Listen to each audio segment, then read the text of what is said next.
yo, this fighter will KO Naoya Inoue and is his worst nightmare up to date right now.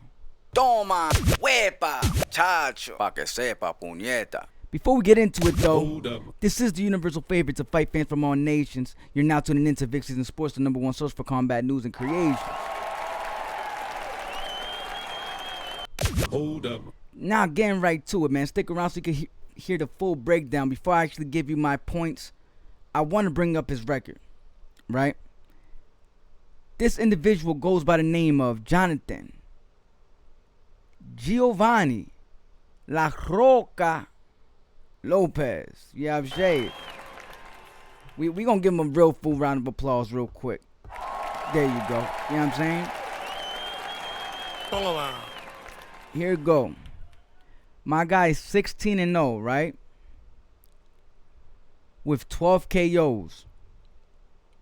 And he's currently ranked number 6 in America and number 16 in the world as a featherweight.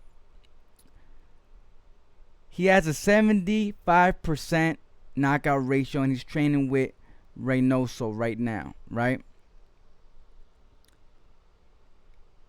Gio is a combination of Shakur Stevenson and Gervonta Tank Davis, right?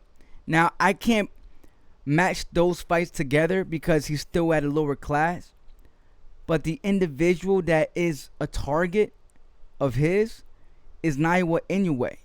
If Naoya Inoue decides to step up one, that is a fight. Now, obviously, we got Nakatani up in the picture too.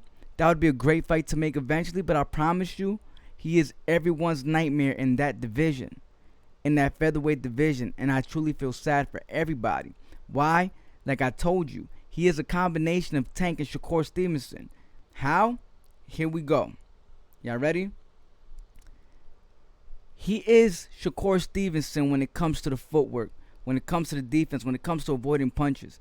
You know what I'm saying? Now, we understand that Tank is a technician in there. His IQ is off the meter. He does get hit, though. However, he allows himself to get hit and lose some rounds in order for, you know, the math equations to come together for him to receive that knockout that he always delivers us in spectacular fashion.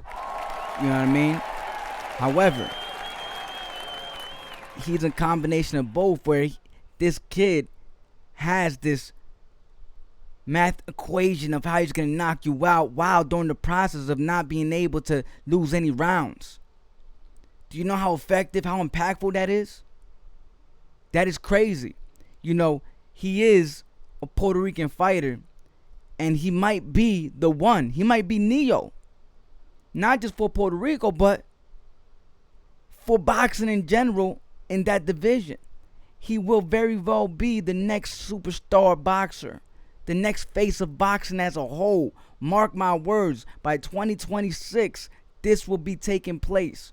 Maybe sooner, but 2026, I guarantee you, you're going to hear more about La Roca, and you're going to be like, oh, wow, I remember I seen this in this video. But pay attention. He already has knockout power. With the amount of wins that he has and the opponents he's facing, is no slouch. He's taking that Loma route.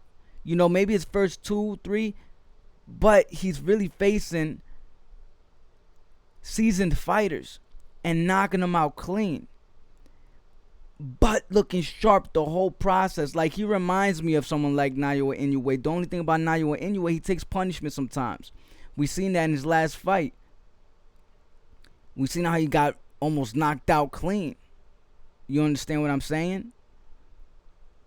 Nakatani is pretty sharp. I think Nakatani gives Naoya Inoue a run for his money. Now, I could put money that La Roca will knock both of them out in the same night. Toma, huepa, chacho, pa que sepa, puñeta. Y'all probably like, oh, that's just a casual response. No, it's because he's Boricua. No, it's not. Because I could have said that about any fighter. You know, I was going hard for Subriel Matias, but you got to understand, Subriel Matias finished everybody he ever faced except Pero. And that's the last fight he faced. You know what I'm saying? Last fighter he faced. So it's not like I'll just be coming up with stuff. the resume speaks for itself. You know what I'm saying? He got taken off the throne. It is what it is. He'll make a bounce back. But this individual by the name of La Roca, he's something different.